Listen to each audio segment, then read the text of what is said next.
Hello and welcome to thebusiness.com. The Institute of Directors Lunch is just over on day one of the Biz Week, and the guest speaker, Gyles Brandreth, is with me now. What do you think of Hull from what you've seen of it? Well, I think Hull is fabulous. I know Hull quite well.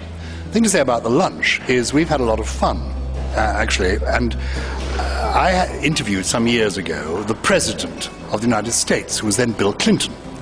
And at the end of the interview, I said to him, "What do you remember most about the White House and your time there?" Because it was the end of his term. And he said, "Well, this may surprise you, but the fun I had." I thought, oh my goodness, what is he talking about here? And he said, no. What I mean is, we are allowed to enjoy our lives. And he said, you know, I'm President of the United States, and a lot of it is very serious, very worrying, it's life and death decisions. But actually, it's been an exciting privilege. And what was interesting about our lunch today is, yes, there are, lots of challenges for both the business community and for society in this part of the world, as throughout the United Kingdom. But we are allowed to enjoy ourselves.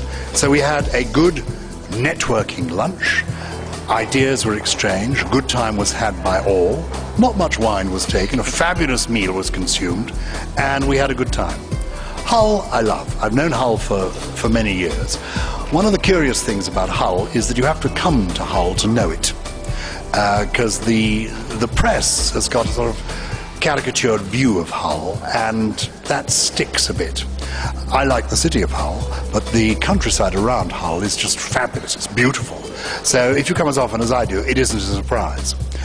What I think hasn't really changed, but what is interesting for me today is that I find that business is good in Hull, prospering. Some is doing very well, but there are still the underlying problems that go back literally several generations. As people outside of Hull forget, Hull was the most bombed city in England during the Second World War, and as a consequence of that, yes, there was rebirth, renewal, but also some of the largest estates in Europe were built in Hull, and built into the design of those estates were social problems that still are manifesting themselves. And the real challenge is to get the prosperous parts to join up with the disenfranchised parts. And what I found inspiring about some of the conversations I've had during the lunch here with business people is that they're looking at actual effective ways in terms of education, training, getting urban technology colleges to this part of the world where one can make a difference about this sort of thing, not just make a noise. But will it become increasingly difficult as the public purse strings tighten? Will it become increasingly difficult for the private sector to be able to continue that joining up?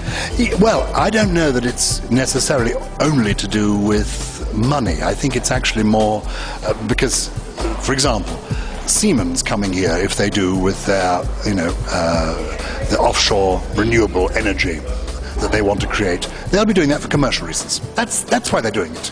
It's irrelevant, really. That they won't do it unless they think it makes commercial sense for them. So, whether one is an enterprise zone or not, and I'm sure you will again.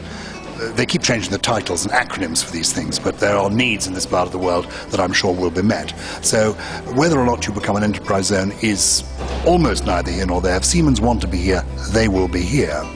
If they are here, they will require a good workforce.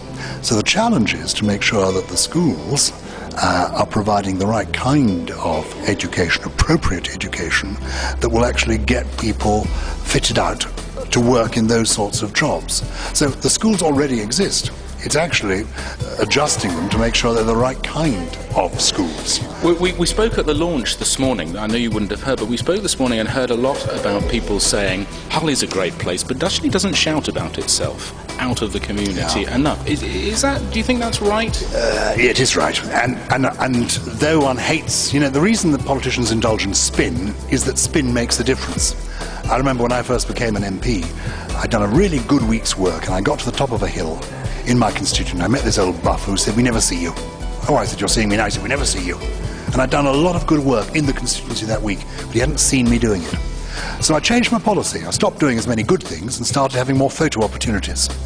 And a few months later, at the end of a week where I'd had my photograph twice in the local newspaper, been on local radio and television, I met this same old buffer, and he said, "Oh, we've seen a lot of you lately. You've been busy." Truth is, I'd done much less, but I've been seen doing it. And so, actually, shouting about yourself, though it doesn't come naturally to the modest people of Hull, is a good thing. Do you remember, a generation ago, Glasgow had the Glasgow's Miles Better campaign. And actually, Glasgow was always a good place. But the campaign, lots of advertisements in London, of all places, made people think, oh, Glasgow's miles better, is it? Is it changed? And it made them think about it. And the truth is, people don't think about Hull, you know?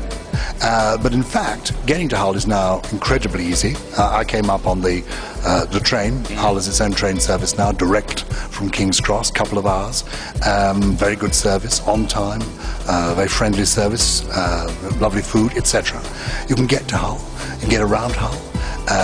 It's got, you know, you've got some dangerous clubs and the spirit of Philip Larkin. So there's something to satisfy you at whatever end of the market you're interested in. Well, it's been a great pleasure having you in. Yeah, so I am all in favour of Hull. It's exciting. It's the most dynamic part of the United Kingdom. This is the beginning of Biz Week, and we're off to see the biz, the wonderful biz of Hull. We've got to come up with a slogan, Blair. What's the slogan going to be? If it starts like this, how on earth is it going to finish? Yeah, maybe controversial. Maybe the slogan should be not Glasgow's miles better, but Hull isn't hell. Whatever you thought, it isn't. It's heaven.